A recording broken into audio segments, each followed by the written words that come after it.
A continuación les hablaré sobre la segunda ley de la termodinámica, o mejor conocida como la ley de entropía. En esta ley hay 4 puntos básicos.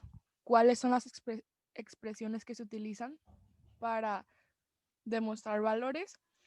Que establece lo que será un ejemplo sencillo y las máquinas térmicas que funcionan con esta ley.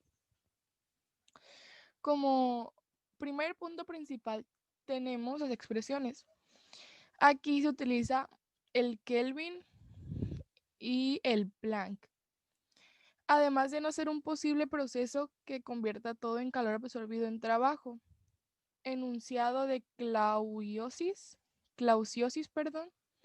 que no es posible ningún proceso cuyo único resultado sea la extracción de calor de un cuerpo frío a otro caliente.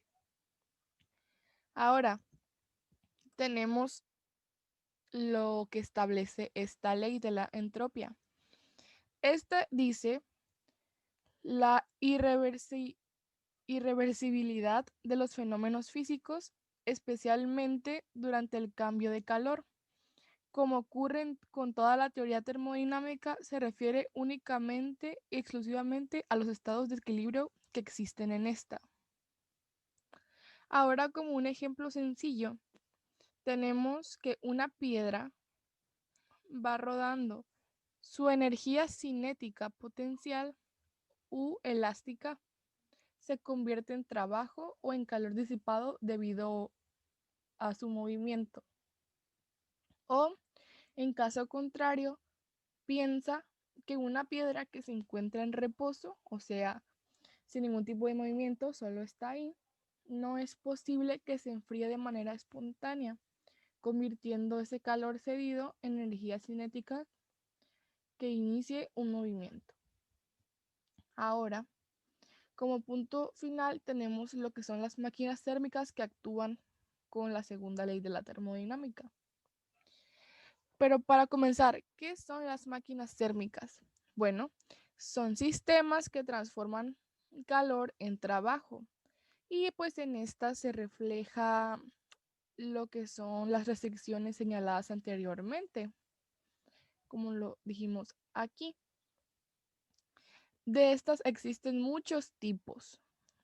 Por ejemplo, algunos aparatos son máquinas térmicas como la máquina de vapor, el motor de un coche e inclusive un refrigerador que todos tenemos en nuestra casa. Una máquina térmica que se refieren a una máquina térmica funcionando en un sentido inverso.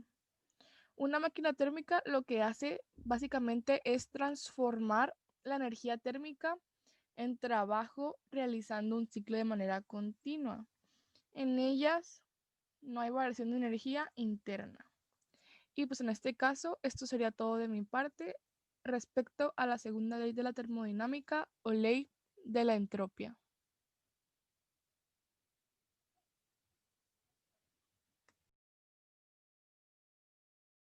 A mí me tocó el esquema de transferencia de calor. Este se divide en dos partes, lo que es el calor y lo que es transferencia.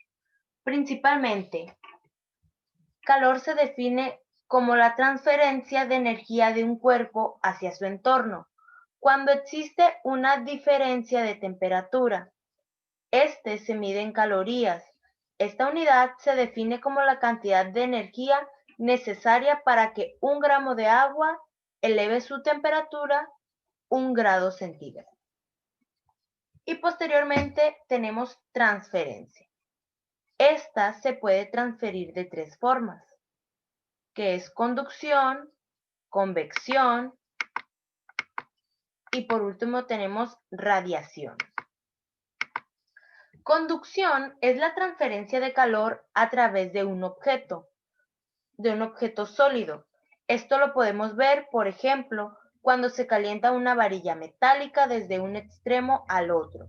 Esto se debe al movimiento de los electrones libres que transportan energía cuando existe una diferencia de temperatura. Esta teoría explica por qué los materiales que conducen electricidad también tienden a ser buenos conductores de calor. Posteriormente tenemos la definición de lo que es convección. Principalmente, la convección consiste en el movimiento de un fluido debido a una diferencia de temperatura, como por ejemplo cuando se calienta un líquido o un gas.